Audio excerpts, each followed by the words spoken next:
Okay fine. तो अभी चलो हम लोग आज आगे क्लास को स्टार्ट करते हैं। आज का जो हमारा टॉपिक रहेगा, आज हम लोग दो इंपॉर्टेंट मुद्दों पे डिस्कशन करेंगे। पहला जो मुद्दा होगा इंट्रोडक्शन टू लूप्स, और अगला जो मुद्दा होगा इंट्रोडक्शन टू एरेज। ठीक है। लूप्स का काम क्या होता है? आनंद, तुम्हें नहीं पता होगा अभी लूप्स के बारे में? थोड़ा थोड़ा कैसे पढ़ा था? पहले दिन। अच्छा, मतलब बहुत ज्यादा दिक्कत नहीं है ना। तो लूप्स में बेसिकली काम क्या होता है? लूप का काम होता है रिपीटेटिव टास्क को परफॉर्म करना। ठीक है। दूसरी बात, लूप्स की वजह से फायदा क्या होता है? लूप्स की वजह से एक ही काम को बराबर नहीं आता। बार बार नहीं करना पड़ता। देखो, टेक्निकल डेफिनेशन बाद में लेते रहना। ठीक है। क्योंकि उसका रीजन है, पूरी क्लास में सब पढ़ चुके थे, तुम्हारा छूटा है तो वो तुम देख लेना। ठीक है।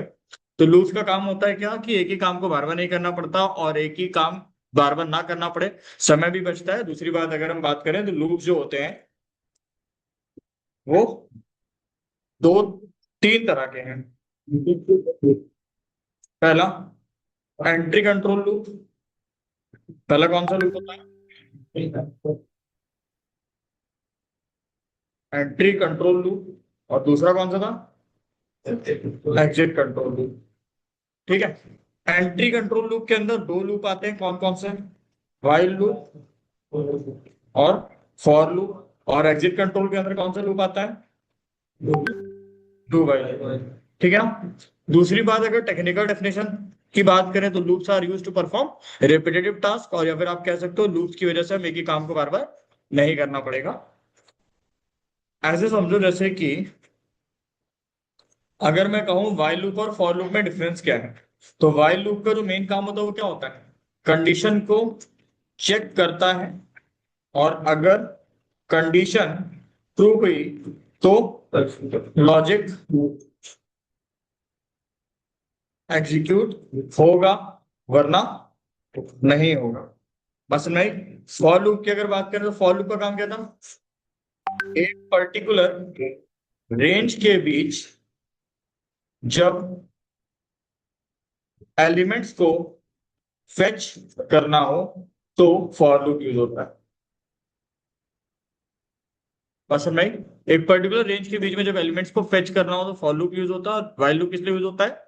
कंडीशन को चेक करने के लिए। जैसे फॉर एग्जांपल हमने कहा कि अगर तुम एक लेटर डाल रहे हो, वो लेटर अगर अल्फा वॉवेल से शुरू हो रहा है तो ये लूप चलेगा।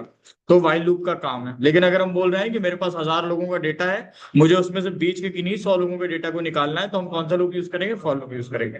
ठीक है। अब अगर डू व्हाइल की बात करी जाए, डू व्हाइल का मतलब क्या होता है? लूप एट लीस्ट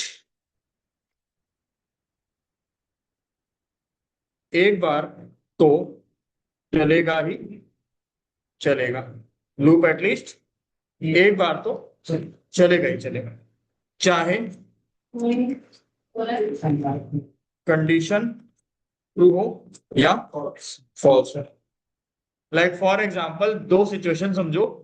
तुम एग्जाम सेंटर के बाहर गए, बारिश बहुत ज्यादा हो रही है, तो तुम लोगों को अंदर तो एंट्री मिल गई, लेकिन बाद में तुम्हारा एडमिट कार्ड चेक करा गया, जो एलिजिबल नहीं था तो उसको बाहर निकाल दिया गया। कैसा लूप हुआ? एग्जिट कंट्रोल के। एग्जाम सेंटर के अंदर तो चले गए, लेकिन एटलास्ट बाहर निकाल दिए गए। दूसरा, मौसम बहुत अच्छा था तो पहले एडमिट कार्ड चेक होगा, फिर अंदर जाने दिया जाएगा। तो ये कैसा लूप हुआ? Entry control. ठीक है। तो अब अगर हम प्रैक्टिकल देखें तो ऐसे समझो। पहली बात, हम फॉर लूप का सिंटैक्स देख लेते हैं, और व्हाइल लूप का भी।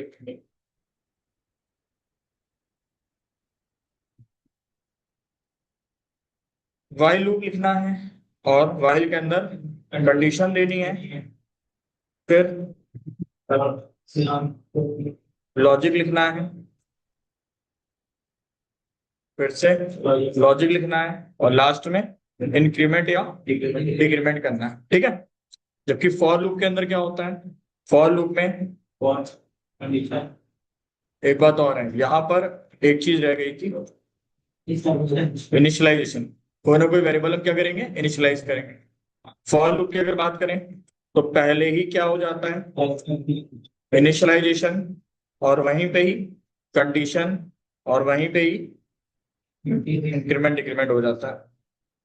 और जो अपना लॉजिक जाएगा वो इसके बीच में जाएगा। ठीक है ना।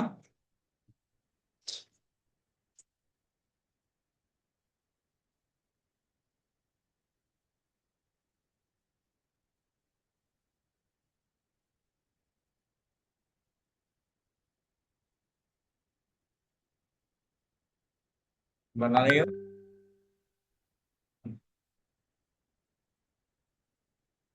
कोई बात नहीं, इससे काम चल जाएगा। तो इनिशियलाइजेशन वगैरह वाला पार्ट जो है वो वाइल लूप में देना पड़ता है, और जबकि फॉर लूप के अंदर जो भी इनिशियलाइजेशन होता है वो सब पर्टिकुलर उसी जगह पे हो जाता है ना।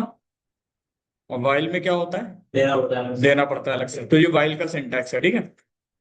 अब अगर अभी एक प्रोग्राम करें, मान लो हमने फॉर लूप लगाया, ठीक है, और एक वेरिएबल आर्यन लेट कर लिया, लेट आई इक्वल टू 1, ठीक है, तो ये हमारा इनिशियलाइजेशन हो गया। हाँ। अब हमने यहाँ कंडीशन दी, जब तक आई लेस देन इक्वल टू 3 ना हो तब तक लूप चलता रहे, और यहाँ दे दिया हमने आई प्लस प्लस।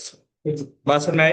हर बार क्या होगा, कंसोल डॉट लॉग के अंदर प्रिंट हो जाएगा लक्ष्य आईडी, ठीक है। कंसोल डॉट लॉग नहीं लिखना है, एक तो पता है इसको लिखना इजी पड़ता है इसलिए हाथ वहीं जाता है। डॉक्यूमेंट डॉट राइट लिखने में थोड़ी मेहनत ज्यादा करनी पड़ती है।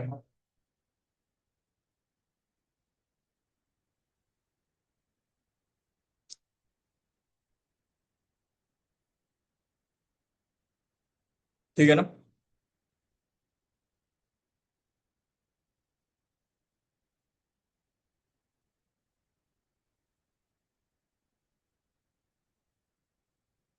हाँ, 3 बार प्रिंट हो गया लक्ष्य आईडी लक्ष्य आईडी लक्ष्य आईडी। होता क्या है आर्यन, फ्लो तुम्हें समझा दे रहा हूँ एक बार। फॉर एग्जाम्पल आई की वैल्यू 1 है, अगर तुम यहाँ पे चेक करोगे तो ये तुम्हारा इनिशियलाइजेशन है, ये वैल्यू उठ के जाती है कंडीशन वाले फेस के पास। तो 1 लेस देन इक्वल टू 3 सही है कि गलत है, सही है। अब सही है तो अंदर चले जाओ, अंदर चले जाओ तो लक्ष्य आईडी प्रिंट कर दो। चलो हो गया। अब दूसरी बार जब ये प्रिंट हो जाता है तो ये जो फ्लो है ये घूम करके इसके पास जाता है, समझ गए। अब चेक कर, आई की वैल्यू 1 बढ़ा देगा, कितनी बढ़ाएगा, दो बार। 1। अब वो वैल्यू बढ़ करके कहाँ जाएगी, यहाँ।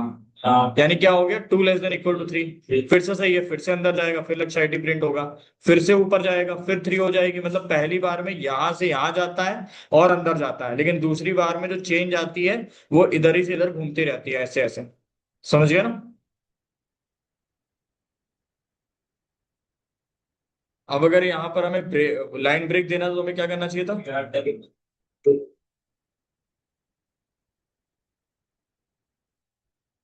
ठीक है ना। तो ये हो गया हमारा फॉर लूप का बेसिक सा सिंटैक्स, ठीक है। अभी एक काम करते हैं, अगर किसी भी पर्टिकुलर नंबर का टेबल प्रिंट करना हो तो क्या सिंटैक्स है, लेट कर लो एक नंबर, नंबर बराबर 5, फॉर लूप लगाया।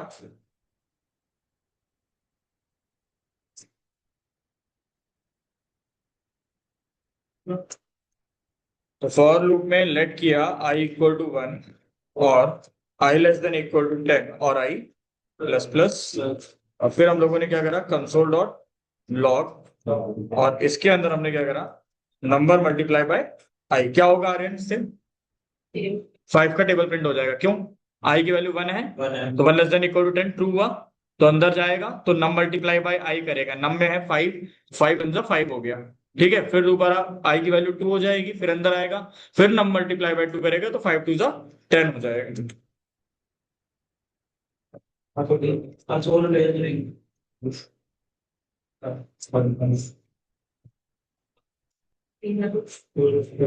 बुला लो, बुला लो।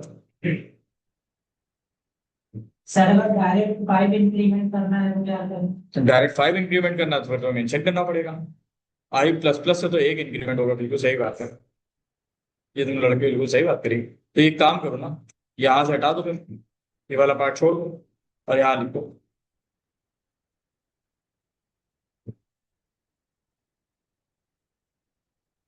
क्या हुआ, हाँ 5 का इंक्रीमेंट हो रहा है ना, तो पहले 1 पे गया, तो 5 वन जा 5 हो गया। फिर क्या हुआ, 5 का इंक्रीमेंट हुआ, तो 5 का इंक्रीमेंट का मतलब हो गया 6, तो 6 5 जा 30 हो गया, है ना। फिर 5 का इंक्रीमेंट होगा तो 11, 11 पे चलेगा नहीं, हो तो क्या 5 का इंक्रीमेंट है। हाँ हाँ, 30 तक तो आएगा। हाँ, क्या हो गया, हेलो, हेलो, इस, कौन।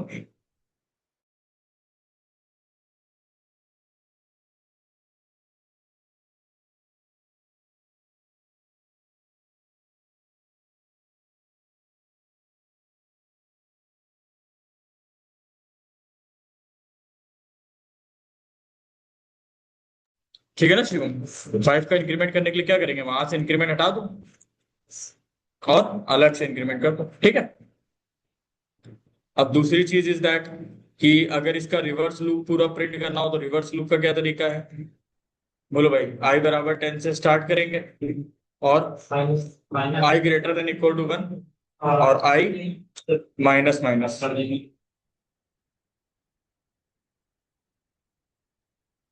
तो 50 आ रहा है। अच्छा, 10 से लेकर के 1 तक जाना था। अरे आई को प्रिंट करना है ना केवल। सर रिवर्स कराएंगे तो माइनस की प्रिंट करेंगे। क्या 10 से शुरू करोगे, जब तक 1 तक 1 से बड़ी रहेगी वैल्यू तब तक लूप चलेगा और एक एक वैल्यू डिक्रीज होती जाएगी। ये लो, 10 से लेकर के 1 तक आ गया, ठीक है। और यही काम अगर वाइल लूप से करने होते हैं तो सिंटैक्स देख लो पहले, फिर प्रोग्राम करते हैं अच्छा। सेलेक्ट कर लो एक वेरिएबल आई इक्वल टू 1 और इसी काम को वाइल लूप से कर लो। तो वाइल लगाया इक्वल टू 5 जब तक आई की वैल्यू 5 से छोटी रहेगी। वहां कोलन नहीं लगेगा। वो जो प्री डिफाइंड फंक्शन होते हैं, एक चीज हमेशा याद रखो, कोलन कहाँ लगेगा कहाँ नहीं लगेगा इस बात का जवाब तुमको लोगों को ही पता होना चाहिए। पता है किसी को? प्री डिफाइंड फंक्शन तो नहीं लगता है। प्री डिफाइंड फंक्शन में लगता है। अच्छा लगता है, मतलब हाँ लगता है, मतलब समझो मेरी बात, लगता है वो। जब आप खुद से कुछ बनाते हैं तो नहीं लगता। तो नहीं लगता। अब जैसे वाइल जो है वो आप खुद बना रहे हो, हाँ ठीक है। किसी बनी बनाई चीज को अगर कॉल करोगे तो सेमी कॉलन लगेगा, लेकिन जिन चीजों को आप बना रहे हो, जैसे लॉजिक पहले से बना थोड़ी ना, ये हमने बनाया है, तो जिन चीजों को हम बनाएंगे उन चीजों के बाद में सेमी कॉलन नहीं लगेगा। लेकिन जो चीजें बनी है, जैसे डॉक्यूमेंट डॉट राइट पहले से बना है, कंसोल डॉट लॉग पहले से बना है, तो यहाँ पे सेमी कॉलन लगेगा, ठीक है। मतलब कॉलिंग कर रहे हो तो सेमी कॉलन लगेगा।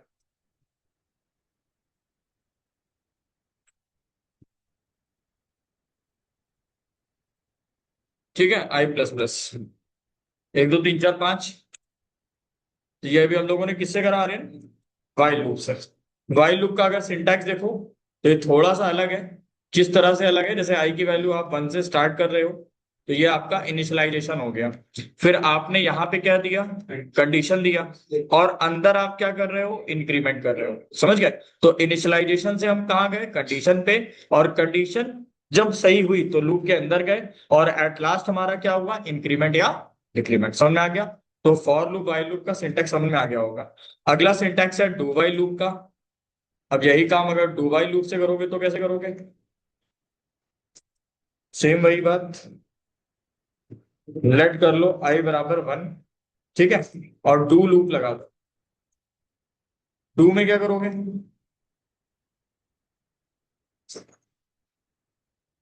आई प्रिंट हो गया, ठीक है, और यहां कर दो आई प्लस प्लस और while i less than equal to 5। अब एक चीज समझो, ये पूरा का पूरा कॉन्सेप्ट क्या है? डू वाइल कैसे काम करता है? जैसे आई बराबर 1 दिया है आपने, डू तो लगा ही है। अब डू का मतलब होता है डू, करो, सही गलत ना देखो, करो, ठीक है। सही गलत नहीं देखेगा, इसको नहीं मतलब कि वैल्यू सेटिस्फाई हो रही है नहीं हो रही। डू वाइल का मतलब क्या है? कम से कम एक बार तो चलेगा ही चलेगा, कंडीशन सही हो चाहे गलत हो। तो शुरुआत में हम कोई कंडीशन चेक ही नहीं कर रहे हैं, मतलब वही बात है कि एग्जाम हॉल में सबको अंदर ले लो, एडमिट कार्ड हो और चाहे ना हो, सबको अंदर करो। ठीक, डू लूप में गए, आई प्रिंट हुआ, आई प्रिंट होने का मतलब 1 प्रिंट हो गया। अब करेगा आई प्लस प्लस, आई की वैल्यू कितनी हो गई? 2, 4 हो गई, 2 हो गया। अब 2 हो गया, अब ये बाहर जाके देखेगा क्या ये कंडीशन सेटिस्फाई हो रही है? 2 लेस देन इक्वल टू 5 सही हो रही है, सेटिस्फाई हो रही है, सेटिस्फाई हो रही है तो फिर ऊपर चला जाएगा। जब ये वाली कंडीशन सेटिस्फाई नहीं होगी, ये वाली, तो लूप नहीं चलेगा। जब तक ये वाली कंडीशन सही है, जब तक ये वाली कंडीशन सही है तब तक डू लूप चलता रहेगा। डू वाइल में लॉजिक याद रखो, पहली बात पॉइंट नंबर 1 कि डू डू वाइल कब चलता है? कंडीशन सही हो या ना हो, कम से कम एक बार चलता ही चलता है। और एग्जिट कब होता है? जब तक डू वाइल में वाइल वाली कंडीशन सही रहती है तब तक चलता है, और जैसे वाइल वाली कंडीशन फॉल्स होती है वैसे ही बंद हो जाता है। तो टू फिर से ऊपर लेके गया तो डू लूप में टू फिर प्रिंट हो जाएगा।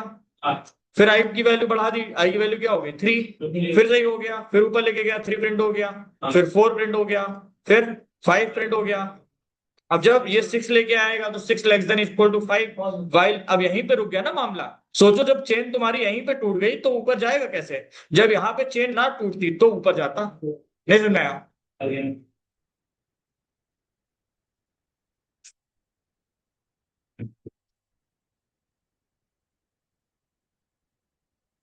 ठीक है, तो डू वाइल भी हो गया। अब लिख लो फॉर लूप स्टार्टिंग में कंडीशन चेक करता है, वाइल लूप भी स्टार्टिंग में चेक करता है, और डू वाइल एंड में चेक करता है।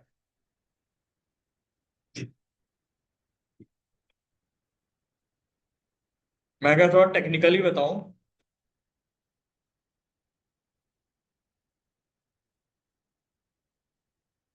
फॉर टेबल बना देते हैं।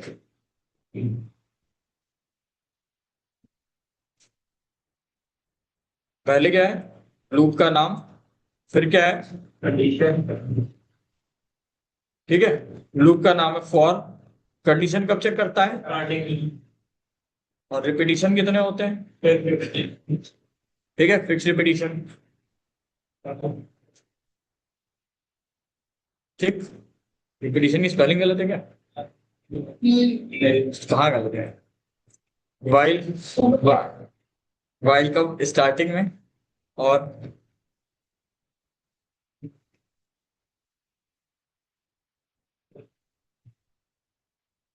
और इसमें क्या गलत है, ये भी गलत है। आप सही है।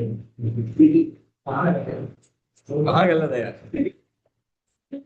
सही से तुम लोग पढ़ नहीं रहे हो यार।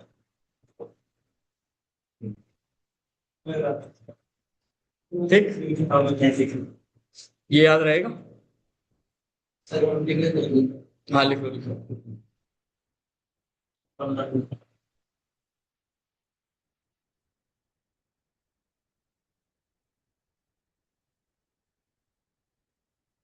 एटलीस्ट एक काम अच्छा है तो अच्छे से पढ़ा के लिए।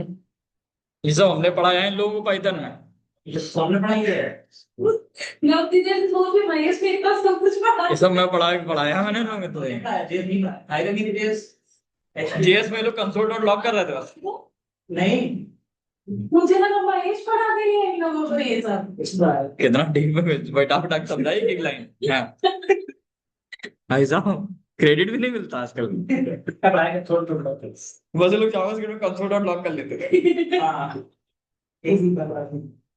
लेकिन वो फरवरी से अच्छा खासा कवर कर लिया उन्होंने। खींचा हमने बहुत है लोग, खींचा तो है। अगर से स्टार्टिंग तो मिले प्रवाह तो और छोड़ो,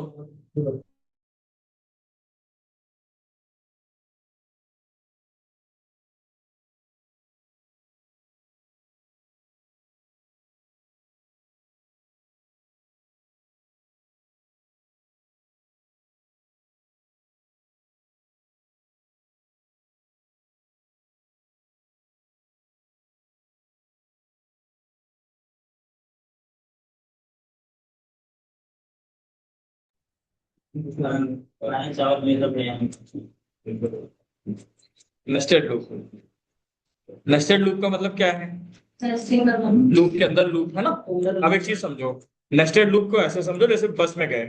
अब बस में क्या होता है, 10 बेंचे हैं और हर बेंच के अंदर 3 3 रो है।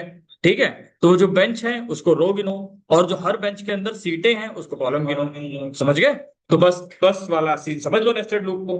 तो नेस्टेड लूप का मतलब क्या है, लूप के अंदर लूप, ठीक है, और जो आउटर लूप होता है वो रो को रिप्रेजेंट करता है, किसको रिप्रेजेंट करता है, रो को, और जो इनर लूप होता है वो कॉलम को।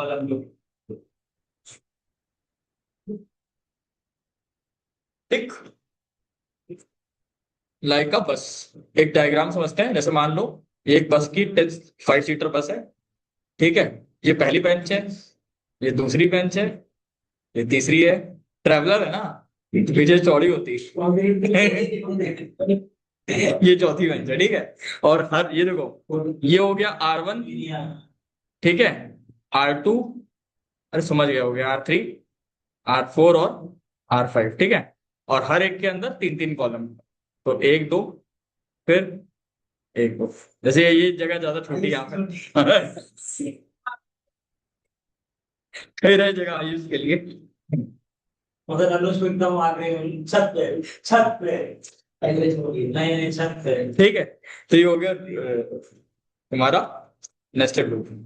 ठीक, जैसे कि हम लोगों ने क्या करा, फॉर लगाया और लेट किया, आई इक्वल्स टू कहां से, 1 से, और आई लेस देन इक्वल टू 5 तक, और आई प्लस प्लस। ठीक है, तो ये तुम्हारा कौन सा लूप बन रहा है अभी, आउटर लूप। ठीक है, आउटर के अंदर क्या बनाओगे, इनर। और सुनो, आउटर लूप का जो वेरिएबल लो वो आई ले लिया करो, और जो इनर लूप का वेरिएबल हो वो जे ले लिया करो। ये डिफॉल्ट सिंटैक्स होते हैं। और यहाँ पे भी कहाँ शुरू करेंगे, जे इक्वल टू 1 से लेकर के जे लेस देन इक्वल टू 5 तक, और जे प्लस प्लस तक। कोई दिक्कत नहीं।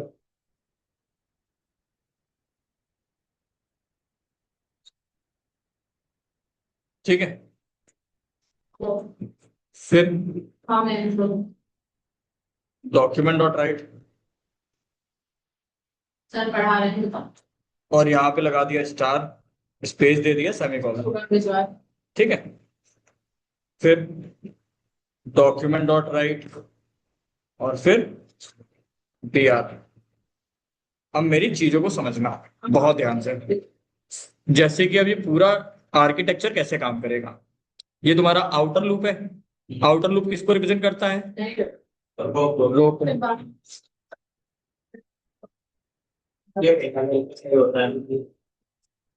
बात में सर पूछ ले रहे हैं, सर पूछ ले बस के हो जाएगा। वैसे सब कुछ इशू नहीं है, टिकट करा दे रहे हैं, फिर मुझे लगा होगा इंग्लिश को लगा कुछ आ जाएगा।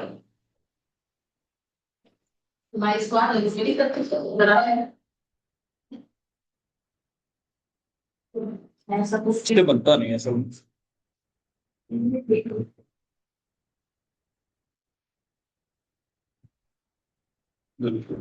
निकाल।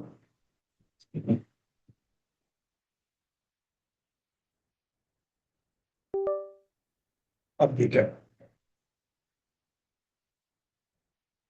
देखो जैसे कि ये अपना आउटर लूप है ना, तो आई बराबर 1 से शुरू हो रहा है। आउटर लूप किसको रिप्रेजेंट करता है, रो को, और इनर लूप किसको रिप्रेजेंट करता है, कॉलम को। ठीक है,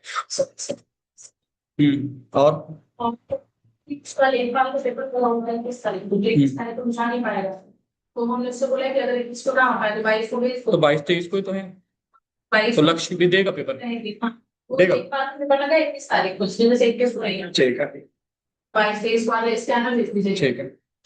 आई बराबर 1 से शुरू करेंगे। I less than equal to 5, I plus plus, ये तुम्हारी रो है। रो का मतलब समझ लो तुम, रो का मतलब है बस की बेंच, है ना। और कॉलम का मतलब क्या समझ लो, बस की सीट्स। ठीक है, अब सबसे पहले क्या होगा, होगा ये कि पहले चलता है आउटर लूप, याद रखना। पहले आउटर लूप चलता है, और आउटर लूप जब तक मतलब आउटर लूप की कंडीशन अगर ट्रू है तो इनर लूप चलेगा। फ्लो याद रखना, आउटर लूप की कंडीशन अगर ट्रू है तो इनर लूप चलेगा, और इनर लूप तब तक चलेगा जब तक इनर लूप की कंडीशन फॉल्स ना हो जाए। समझ गए, इनर लूप की कंडीशन जब तक फॉल्स ना हो जाए तब तक चलेगा। कहने का मतलब बस की एक बेंच में गए, अब उस एक बेंच में तब तक हर आदमी को बैठना पड़ेगा जब तक तीनों सीटें उसकी फुल ना हो जाए। जब उसकी तीनों फुल हो जाए तब दूसरे में जाओ। ऐसा नहीं कि पहले में एक ही बैठा है दूसरे में जाकर के कह रहा हूँ दूसरे में बैठेंगे, नहीं, पहले पहली वाली कुर्सी पूरी फुल करो। ठीक है, अब अगर देखा जाए तो कैसे काम करेगा ये, चलो। तो 1 less than equal to 5 true है कि फॉल्स है, 1 less than equal to 5 true है कि फॉल्स है, ट्रू है। अंदर गए, ये आउटर है हमारा, है ना, वो बना देते हैं। अंदर गए, जे बराबर 1, जे लेस देन इक्वल टू 5, क्या ये कंडीशन सही है, 1 लेस देन इक्वल टू 5 है, हाँ है ना। तो 1 लेस देन इक्वल टू 5 है, मतलब इनर लूप, ठीक है, इनर लूप में चल रहा है। ये भी सही है, तो स्टार प्रिंट करो, स्टार प्रिंट करा दिया। समझ गए, फिर दोबारा किसके पास जाओगे, इसी के पास जाओगे। अभी आई बराबर 1 ही चल रहा है, मतलब हम पहली रो में ही बात कर रहे हैं। ठीक है, चलो, तो अभी इसी के पास जाओ। अब फिर से वही बात है, पहले था आई बराबर 1 और जे बराबर 1, अब क्या है, आई बराबर 1 और जे बराबर 2, तो यानी कहाँ स्टार आ जाएगा, बगल में। आगे सामने क्लियर हुआ। फिर अगला क्या होगा, बताओ भाई। फिर वही बात, फिर इसी के पास जाएगा। अभी भी आई 1 है लेकिन जे 3 हो जाएगा। फिर अभी भी आई 1 है और जे 4 हो जाएगा। फिर आई 1 है और जे, नहीं समझ में आया यहाँ तक, यहाँ तक तो कोई दिक्कत नहीं है। हाँ, ये पैटर्न से ही बता रहे हैं। समझ गए, पहला पैटर्न ये बन रहा है, तो ये ठीक है। अब जब यहाँ पे गए तो भैया सीटें फुल हो गई हैं, पहली बेंच में 5 सीटें थी, पांचों फुल हो गई। अब कहाँ जाओ? अब इसको मारो गोली और जाओ कहाँ? दूसरी बेंच में। यानी अब की बार आई ही चेंज हो गया। आई कितना हो गया? 2। और जे कहाँ से शुरू होगा? 1 से। तो यानी 1 से लेके 5 तक जाएगा। क्यों? तो यानी इसमें भी 5 बेंचें भर दो, इसमें भी 5 बेंचें भर दी। फिर क्या हो गया? फिर I3 हो गया। फिर वही बात है, इसमें फिर से 5 बेंचें भर दीजिए आप। नहीं समझ में आया? ऐसे ही I बराबर 4 पे फिर से 5, और I बराबर 5 पे फिर से 5। नहीं समझ में आया? बन जाएगा। और एक चीज सुनो, जब पहली बेंच भर रही है तो हम दूसरे में जा रहे हैं ना, लाइन लाइन ब्रेक हो रहा है। तो यानी ये देखो, जब इस लूप से बाहर निकलेंगे तो मैं करूंगा लाइन ब्रेक। यानी जब पहली बेंच की पांचों पहली बेंच में पांचों लोग को सीक्वेंस वाइज चलेगा। हाँ, अगर ये नहीं लगाओगे तो एक सीक्वेंस वाइज चलेगा, बिल्कुल सही बात है।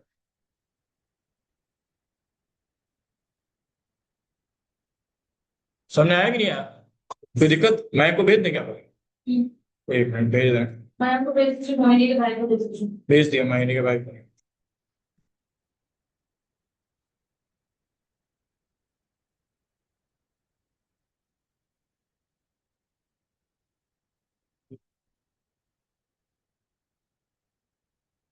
लक्ष्य का रहेगा ना पेपर? कल तो कह रहा था लक्ष्य का एडमिशन मत करो।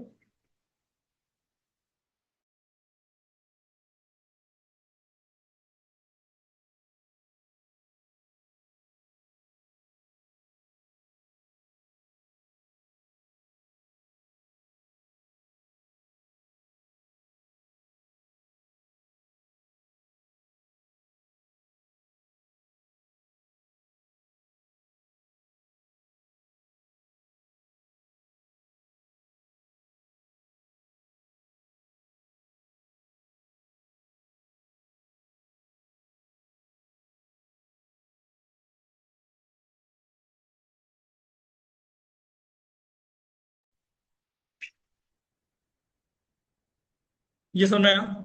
ये तो हम लोगों ने कर लिया प्रिंट। अगला है इनफाइनाइट लूप। कौन सा कॉन्सेप्ट है? इनफाइनाइट का मतलब, अब इनफाइनाइट में क्या होता है?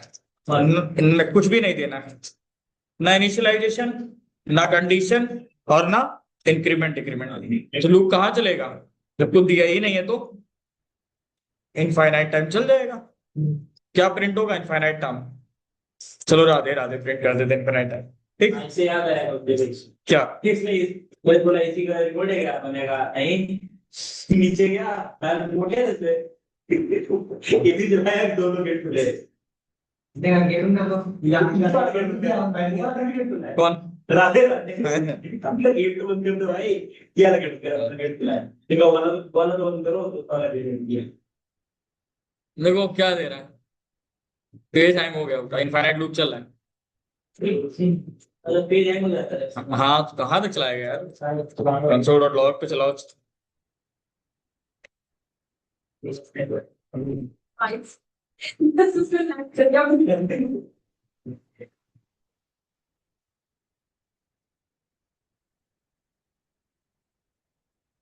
डिस्पोज करके दोबारा चलाते हैं। आयुष की इच्छा है कि हम देख लेंगे। स्टेट में लेगा तो अपने लैपटॉप पे। ठीक है, चलो अगला देखो, ब्रेक स्टेटमेंट और कॉन्टिन्यू स्टेटमेंट। ब्रेक और कॉन्टिन्यू का क्या काम होता है? ब्रेक का काम होता है लूप को इमीडिएटली स्टॉप कर देता है। ठीक है, जैसे कि हमने यहाँ पे फॉर लूप लगाया,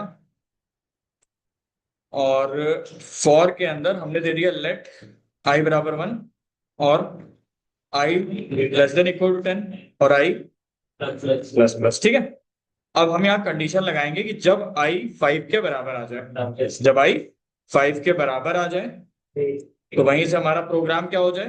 ब्रेक हो जाए, है ना? वरना डॉक्यूमेंट डॉट राइट पे आई की वैल्यू प्रिंट होती रहे।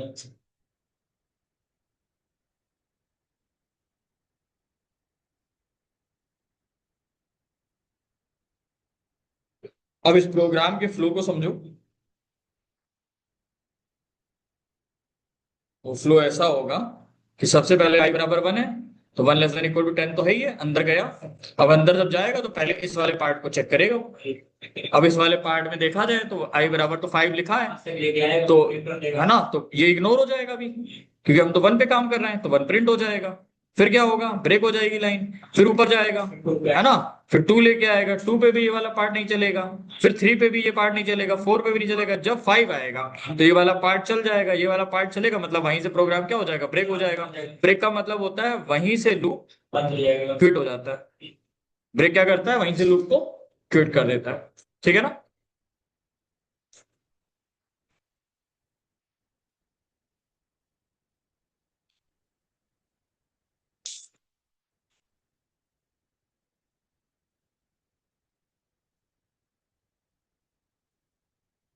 सब में से निकला नहीं अभी।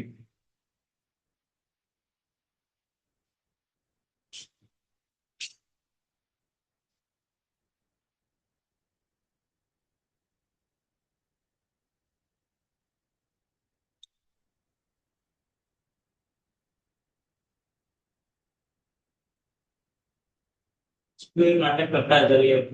ना ना ना, वो सदमे से नहीं निकला अभी, वो सदमा लगे हो गया ना। ऐसी बात है। हाँ, कह रहा मेरी शक्तियों का गलत प्रयोग कर रहे हैं।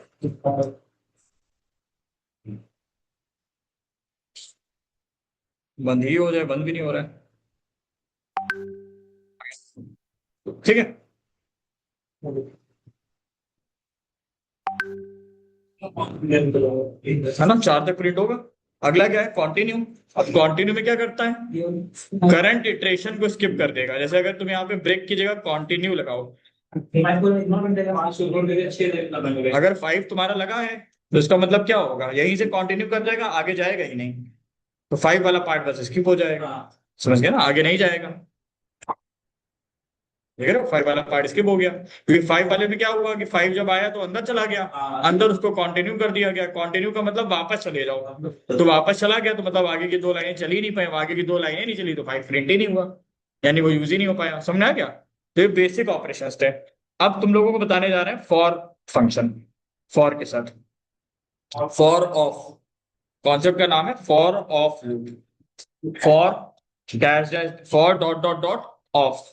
अब ये नए कॉन्सेप्ट है, केवल for dot dot dot of loop, 3 बार होता है। 3 बार डॉट है। बिल्कुल नई चीज नहीं है, देखो जैसे कि तुमने एक वेरिएबल ले लिया, लेट करा कोर्स इक्वल्स टू PHP, जावा और पाइथन, ठीक है। अब क्या करेंगे,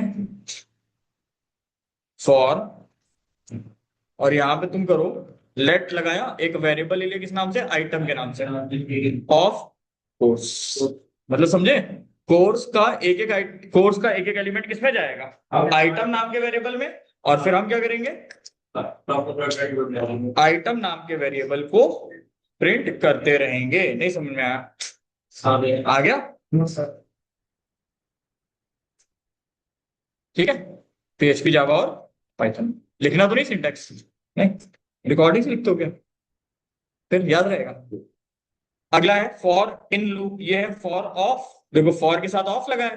अगला है फॉर के साथ इन, ये कब यूज होता है, ये ऑब्जेक्ट्स के लिए यूज होता है। किसके लिए यूज होता है, ऑब्जेक्ट्स के लिए। ऑब्जेक्ट इन द सेंस, एक वेरिएबल, एक ऑब्जेक्ट बना रहे हैं, स्टूडेंट का ऑब्जेक्ट बनाया। अब स्टूडेंट ऑब्जेक्ट के पास क्या क्या होगा, नाम होगा, ठीक है,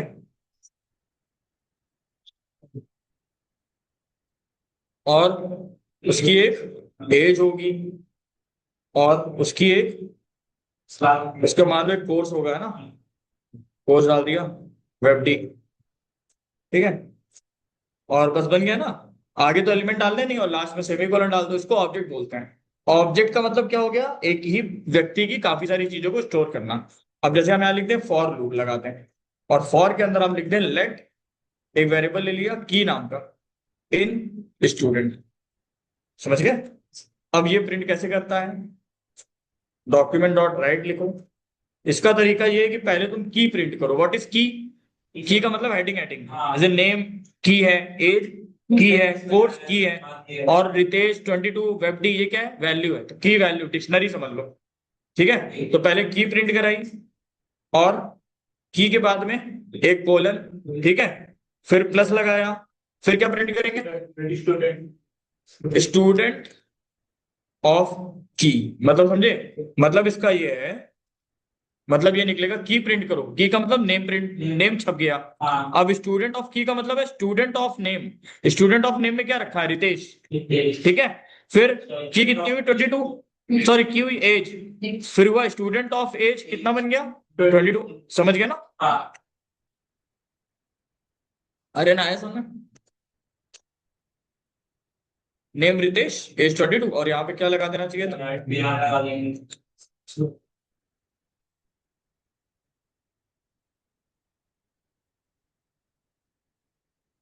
क्लियर है, फॉर इन लूप। अगला है, तो इसका फॉर डॉट डॉट डॉट तो फिर सारा of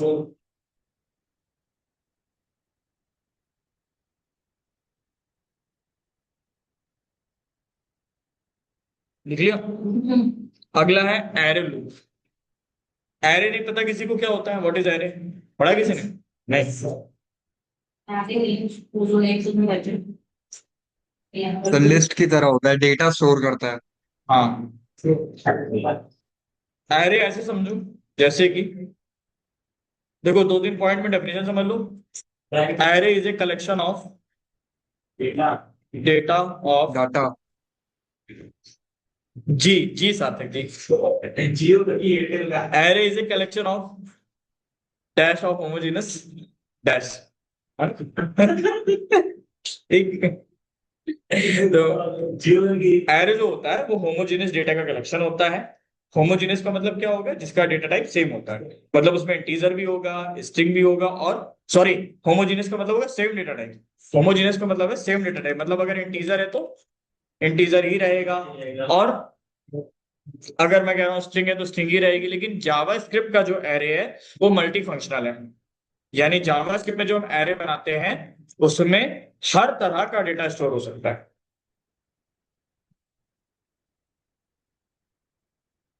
Array is a collection of data of homogeneous data type in other programming language, ठीक है, बट इन जेएस एरे उसमें हर तरह का डेटा स्टोर कर सकते हैं।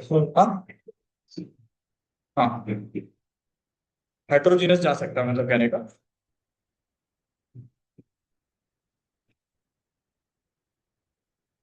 दूसरी बात, एरे फॉलोस इंडेक्सिंग कॉन्सेप्ट, कौन सा फॉलो करता है, इंडेक्सिंग, ठीक है। आगे लिखो, इंडेक्स स्टार्ट फ्रॉम जीरो, ठीक है। अगला, to calculate length of array use the function,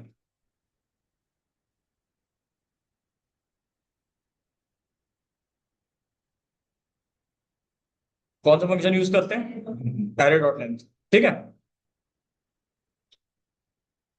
Y we use array, array क्यों यूज करते हैं, सपोज करो तुम्हारे पास 100 कार का डेटा है, ठीक है, तो 100 कार के डेटा को स्टोर करने के लिए 100 वेरिएबल बनाने पड़ेंगे। अब 100 वेरिएबल बनाए और 100 वेरिएबल को प्रिंट करा तो कोड कितनी लाइन का हो गया, 200 लाइनों का।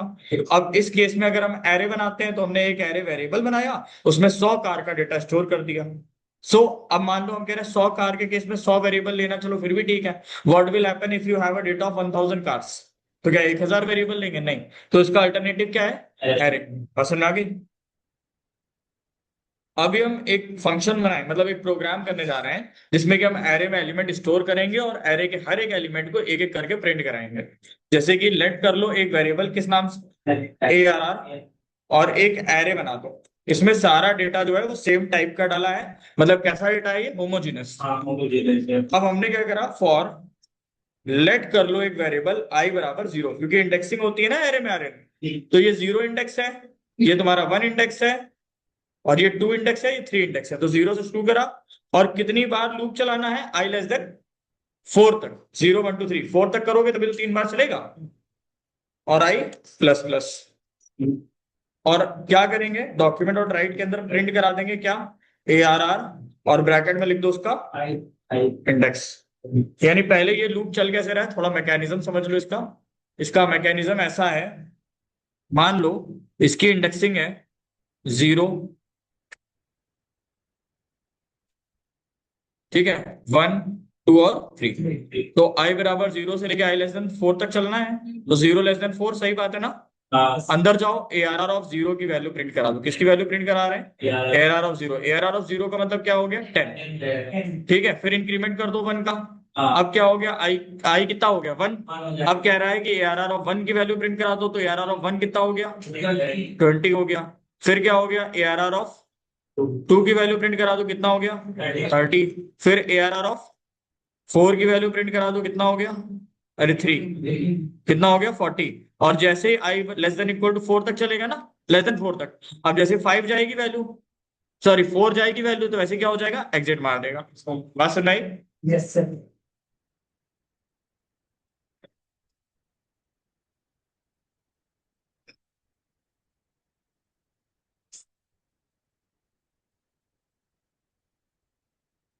अरे ये हैंग कर रही स्क्रीन।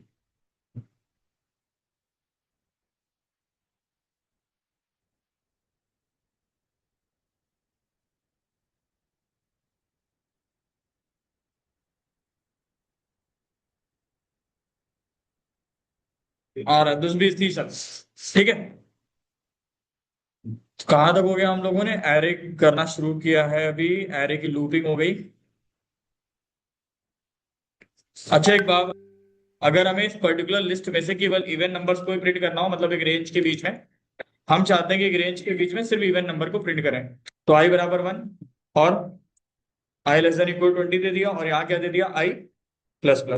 यानी एक पर्टिकुलर रेंज के बीच में हम केवल किसको प्रिंट करने जा रहे हैं, इवन नंबर को। तो क्या लिखेंगे, i mod 2 इक्वल टू 0। ये तो पता है ना आर्यन, रिमाइंडर वाला काम, डॉक्यूमेंट डॉट राइट, और यहाँ क्या प्रिंट होगा, i, ठीक है। 2, 4, 6, 8, 10, 12, 14, 16, 18, 20, ब्रेक लगाना भूल गए थे। अच्छा चलो, सम ऑफ ऑल द नंबर, सारे नंबर्स का सम कैसे निकालेंगे। मान लो हम कह रहे हैं कि ये जितने भी इवन नंबर है, मैं इनका सम निकालना है, या इवन छोड़ो, हम कह रहे हैं इस पर्टिकुलर रेंज के जितने भी एलिमेंट हैं, उन सबका हमको क्या निकालना है, सम। तो ये काम कैसे हो पाएगा, पहले आप लोग सम नाम का एक वेरिएबल लेट कर लो, किस नाम का, सम। उसमें कितना स्टोर कर दो, 0। फिर क्या करोगे, sum equal to sum plus I, sum plus I. और यहाँ क्या करोगे, डॉक्यूमेंट डॉट राइट लिखो और प्रिंट कर दो सम पर। क्या होगा इस केस में, पहली बात तो 1<=20, बात सही है। अंदर गया, सम प्लस आई कर दो, सम प्लस आई मतलब 0+1, तो सम में कितना हो गया, 1। फिर 1 लेके आओ, तो फिर 1+1 2 हो गया, फिर 2+1। हाँ समझ गए। हाँ।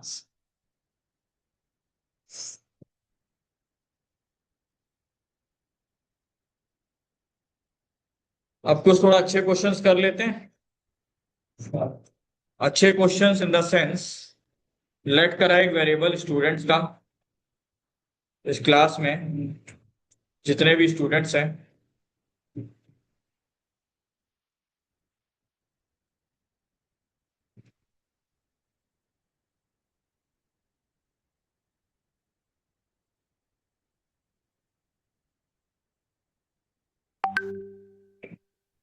अब क्या करेंगे, बेटा आपकी फीस नहीं जमा है ना, इसलिए आपका नाम लिखा जाता है। फीस जमा कराइएगा, मम्मी पापा ब्लैक लाई कर फॉर लेट i=0 से लेके शुरू किया, सार्थक का मैं छूट गया, i <= स्टूडेंट्स डॉट, देखो सार्थक तक तो ठीक है, देवांश नहीं है।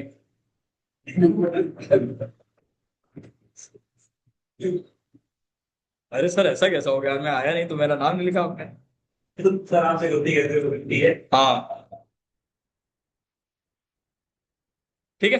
क्या प्रिंट होगा आर्यन बताओ, चलो क्या आंसर आएगा आर्यन इसमें। ये स्टूडेंट्स डॉट लेंथ क्यों लगाया गया पता है, अगर हम यहाँ लिखते तो 4 लिखते, 3 लिखते, अब दिक्कत ये है कि हर बार एरे के एलिमेंट गिन के थोड़ी लिखे जा सकते हैं। अभी 3 4 है तो गिन के लिख दोगे। हाँ। जब 1000 2000 होंगे तो क्या गिनने बैठोगे उनको? तो लेंथ फंक्शन इसीलिए यूज होता है। वो क्या करता है, गिन देता है कितने एलिमेंट है। तो स्टूडेंट डॉट लेंथ का मतलब अगर 4 एलिमेंट होंगे तो 4 बार लूप चलेगा। हाँ। अगर 10 एलिमेंट होते तो 10 बार लूप चलता। बताओ अपने आप वो लूप की गिनती कर लेगा। समझ गए? अब बताओ आंसर क्या आएगा। एक एक एलिमेंट प्रिंट होगा। हाँ। हाँ या ना? क्यों? जीरो से शुरू करा है ना। स्टूडेंट डॉट लेंथ का मतलब हो गया 4। हाँ। तो 0 लेस देन 4। अब स्टूडेंट्स ऑफ 0 पहले प्रिंट होगा तो अनुज का नाम आएगा, फिर स्टूडेंट्स ऑफ 1 आयुष का नाम आएगा। ठीक है, ठीक। एरे को ट्रैवर्स कैसे करेंगे? ट्रैवर्स करने का मतलब इसको ही तो ट्रैवर्सिंग बोलते हैं। ट्रैवर्सिंग का मतलब एक एक एलिमेंट को एक्सेस करना। ये मत समझो ट्रैवर्सिंग कुछ अलग चीज है। इंटरव्यू में ये बोला था कि how to traverse array element, वो पढ़ा ही नहीं है। ठीक है, ट्रैवर्सिंग का मतलब ये होता है कि आपको एक एक एलिमेंट एक्सेस करना है। This is traversing. समझ गए? चलो आगे आ जाओ। अगला क्वेश्चन है sum of all the array elements. सारे एरे एलिमेंट्स का क्या करना है? सम निकालना है।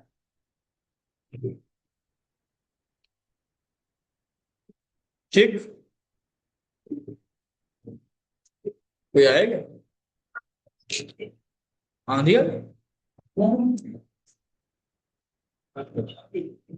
मान लीजिए, बहुत बढ़िया बात है।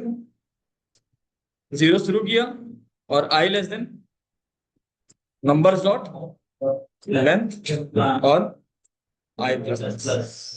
बस यहाँ क्या करोगे, सम का फॉर्मूला लगा दो। Sum equal to sum plus एक एक एलिमेंट कैसे उठाओगे एरे का? इंडेक्स के हिसाब से उठाओगे तो नंबर्स ऑफ i नहीं है। फिर डॉक्यूमेंट डॉट राइट एक अच्छे सुंदर से मैसेज के साथ टोटल इक्वल टू और प्लस लगा के आगे सम में बस एक एक भाई सब में क्या करोगे, एक एक नया नया एलिमेंट निकालते रहो इंडेक्स वाइज, उसको जोड़ते रह जाओ। उसको टोटल में सेव करा के प्लस सब कर दो। समझ गए? 100 आके टोटल ऐसा दिया है। ठीक है ना यहाँ तक? यहाँ से आप मीटिंग दोबारा कनेक्ट कर लेते जरा, 40 मिनट्स हो गए।